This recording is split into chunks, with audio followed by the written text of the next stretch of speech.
Greetings, retro mountain bike viewers.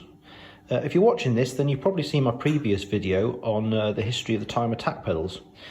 And I didn't have much more to say on the history of them, but I was just inspired to put this video together because I watched Hambini's channel, where he dissected a mid-90s pair of Time ATAC pedals in order to try and make a new axle to make the pedal go further outboard for a client of his. And in doing so, he highlighted the engineering and the internals of how the Time ATAC pedal worked, particularly the axle and the bearing interfaces, not so much the springs. And it made me think, well, there's another story to tell on this in terms of, well, what's actually happened in terms of the design of the pedal. So from the mid-90s over here, to about 10 years ago, when the latest version, which is still the one they have today, was created. So what's actually changed and why? And has it actually made it any better? Because the modern pedal of the Time ATAC is now become a sort of favourite with gravel riding. They've become repopularised as a result of gravel riding. Mountain bikers sort of lost general interest in clipless pedals over the years, going to flats. I'm still a firm believer in clipless pedals.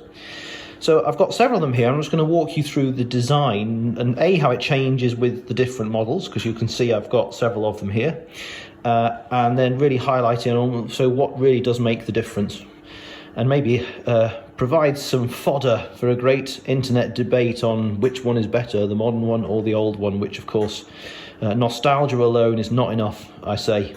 I was just looking online to see the modern price of these things, and I was quite gobsmacked, to be honest. It's they've gone up since I last looked.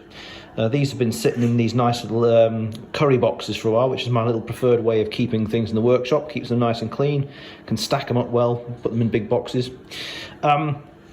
There are 1, 2, 3, 4. There are 5 versions of the modern pedal. There's one missing, which would be here, which is the most basic one with black chromoly solid axles. And you pay the best part of 50 quid, possibly even a bit more than that now for a pair of those. And if you want to chuck out a few more quid, you can move up to these version, where, this is for the point to say, is that the pedal body design and the spring design does not change between them. What happens is that you go from a solid black chromoly axle to a coated chromoly, it's not stainless steel, and it's drilled on the inside. And you shave, I think it's about 5 grams per pedal in weight from switching from one to the other. But you'll pay an extra, I don't know, 20, 30 quid for a pair of those. So that's 10 grams, 30 quid. That's pretty expensive in my books for weight saving. Then the next one up, nothing changes in the pedal body, nothing changes in the axle. But this model here, so these are called, they're XC2s, XC4, XC6, XC8, XC12, which is the titanium version, which we'll get to. So going from 2 to 4, you went from the changing axle. This one, no change in axle, no change in axle when you get to the 8. What happens here is you get adjustability of the spring tension. If you look carefully there, in there you can see there's a little flat-headed screwdriver, and you can adjust the tension to 3 different amounts. On this body, you can actually see it here. The printing for that adjuster is there, but they don't drill the hole and therefore don't install the adjuster, which I'll show you the adjuster out of the pedal body in a minute.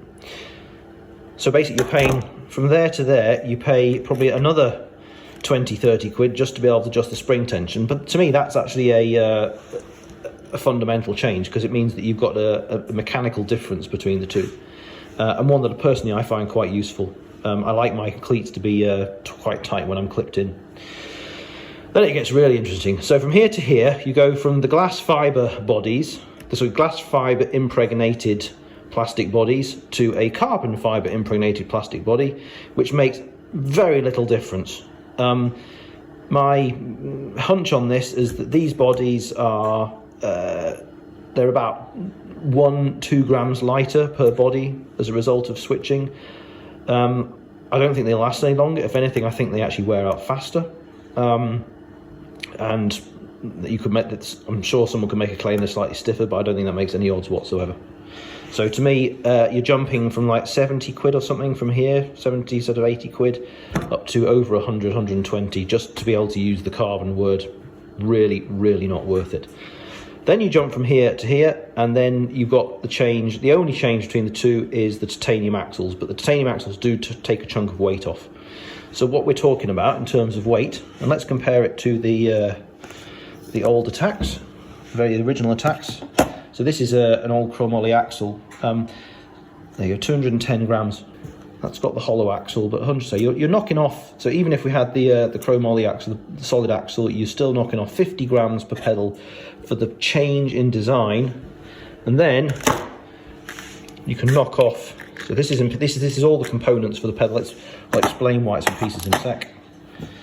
There you go, 120 grams. So you knock off another 30 grams to switch to those axles. So 80 grams in total difference, eh? No, it's 90, sorry, 90 gram total difference from there to there with all the changes over time. So what are those changes? So in here you have a bearing, a bigger bearing in here, a smaller bearing, I think it's a needle bearing at the other end. These bars are actually the springs and the bars all integral in one. You can't see it because it's all hidden, but basically you've got two separate systems running that act on both sides of the pedal. The same thinking carried on into this design, but they've re-engineered it over the years in order to try and save weight. I would say that there are actually some performance benefits in this pedal, but the major change and the major driver was to get the weight reduced. What I would say is that by having two sets of bearings in here, that is a performance benefit over this pedal, because here you only have one bearing, and when it's in use, it sits inside the pedal about there. So the bearing sits inside. There's a hole going through the whole of the body of the plastic or carbon plastic body, which is a certain diameter, and then it narrows and then winds again, and a bushing gets inserted. Now, the reason these pedals are torn apart is because I've tried to get knackered pedal bodies off, and all I was going to do is I bought a pair of these for cheap off eBay, and I knew that these pedal bodies were the same, other than the sort of carbon impregnation, which I don't value. So I was thinking I'd get these pedal bodies, stick them onto those axles, and I've saved myself about 150 quid. There's one downside, that this pedal axle, because it's titanium, is a wider diameter, and there inside here is you see that yellowy white thing? That's a bushing. So that tells you A, how it works, but also the differentiation when you get to the titanium versions, that bushing is a different size, and it's almost impossible to get it out because it's the same size as this narrow constricted diameter.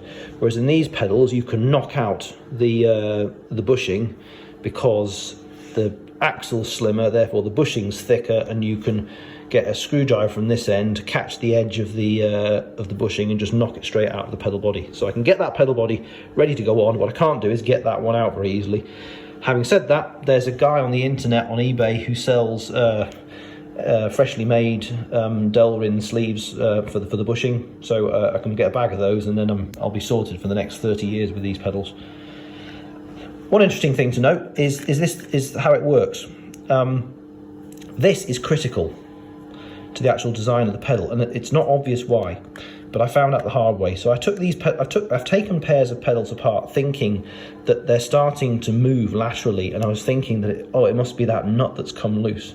Turns out it's not that nut. It's actually this. I'm not sure what you call it, but it goes into the pedal body, screws into the pedal body, and it pushes that bearing up against the internal face where the internal diameter steps down. And it pushes it, it holds it in position, and that's actually what holds the pedal and stops the pedal from moving side to side. So if you get these pedals moving side to side, it's not that nut, it's actually that collar around there that's the thing that's doing it. So you just get a couple of pins, zip it up, and you're in good order. So going back to, is this a better pedal? I'm not going to answer that in this video.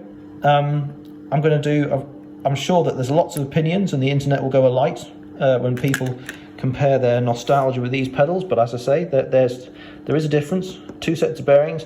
I think that under load, these bearings might actually be more efficient than these new ones, which I suspect that under load have got more pedaling resistance and might sap wattage. So for those of you who are wattage conscious, it may be that the old ones are better. For those of you who are weight conscious, clearly the new ones have shaved that weight.